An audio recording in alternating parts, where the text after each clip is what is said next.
Transformers Age of Extinction a marqué un tournant dans le Bayverse.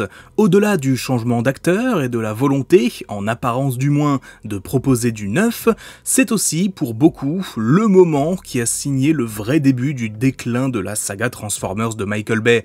Un sentiment renforcé par le rendu final du film, extrêmement inégal et bordélique, et les déclarations du réalisateur semblant passablement saoulé de ses films et avouant à demi-mot ne faire ça que pour l'argent.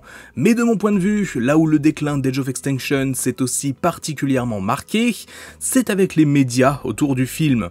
Quoi qu'on dise des 3 premiers films Transformers, ils ont été accompagnés d'un grand nombre d'histoires qui, bien que très inégales en termes de qualité, apportaient beaucoup au lore et aux personnages. Les comics, notamment publiés ceux par IDW, faisaient du mieux qu'ils pouvaient pour corriger certains soucis de continuité et donner du temps aux Transformers pour se développer, y compris côté Decepticons. Tout l'arc du règne de Starscream entre les 2 premiers opus est très cool à ce niveau.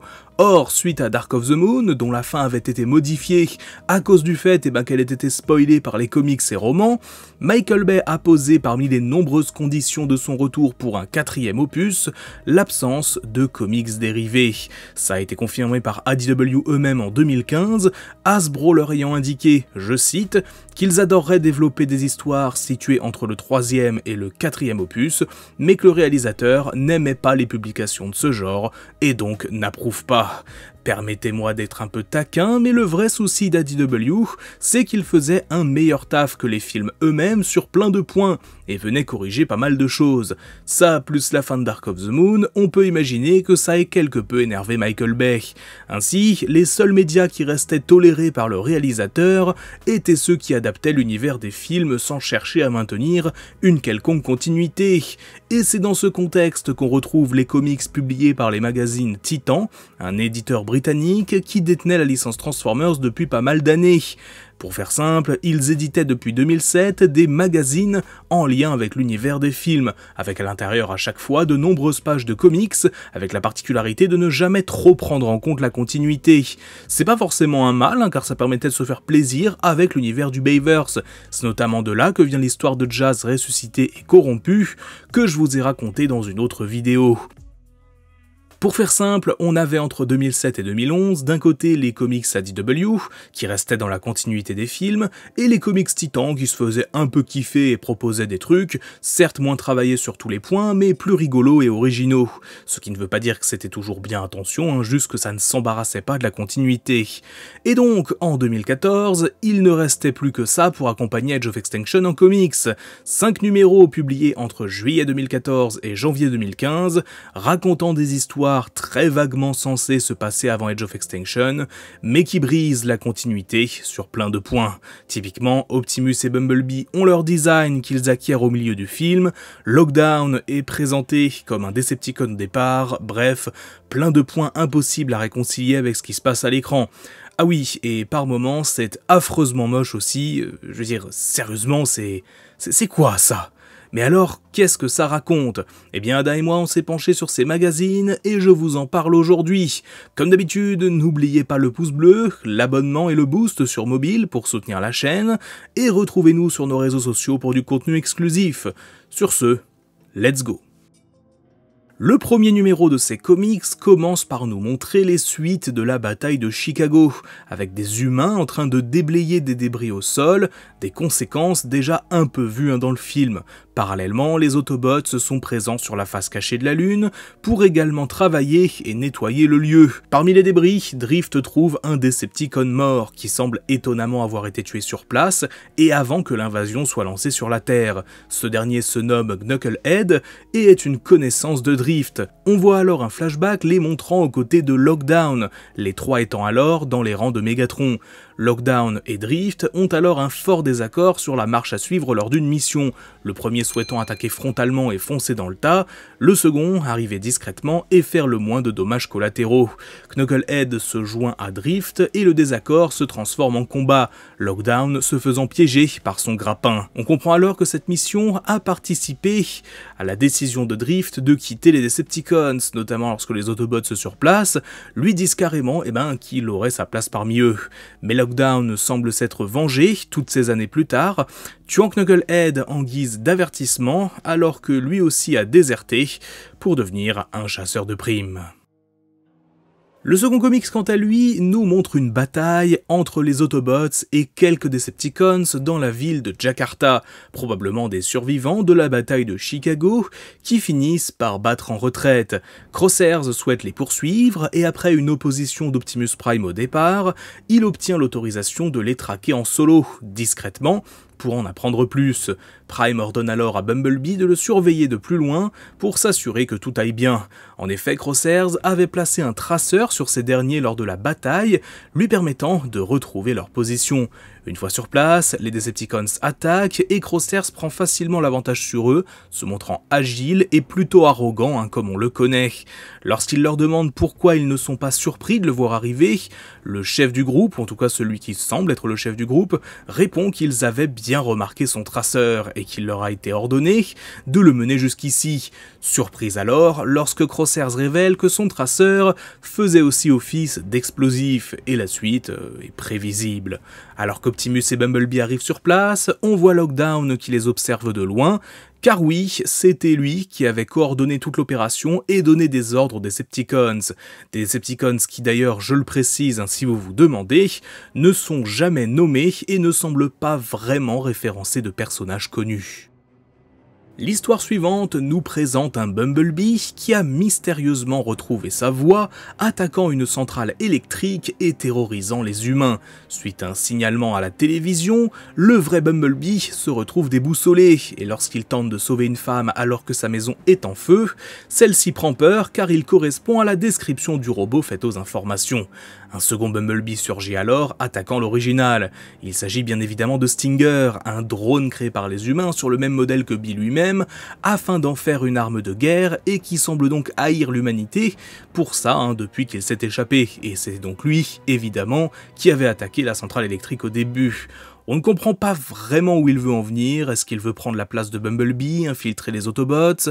Reste que quand Optimus Prime arrive sur les lieux, il ordonne aux deux de ne pas bouger, cherchant à savoir lequel est le vrai. Il le découvre très vite lorsque la femme présente dans la maison chute et qu'il la sauve d'une mort certaine. Stinger laisse alors tomber son camouflage, révélant sa véritable couleur rouge et attaquant Optimus, se moquant de la façon dont les Cybertroniens se battent. Le chef des Autobots lui répond qu'en tant que descendant direct de Primus, il est le gardien d'un pouvoir ancestral. Les Primes sont nés, pas fabriqués dans un laboratoire. Un discours quand même un peu extrême pour un Optimus, mais bon, on est dans l'univers des films, voilà quoi. Stinger s'enfuit alors, et tout est bien qui finit bien, pour l'instant. Le quatrième et avant-dernier numéro de ces comics est centré sur Lockdown à bord de son vaisseau, rempli de divers prisonniers qu'il a capturés aux quatre coins de la galaxie.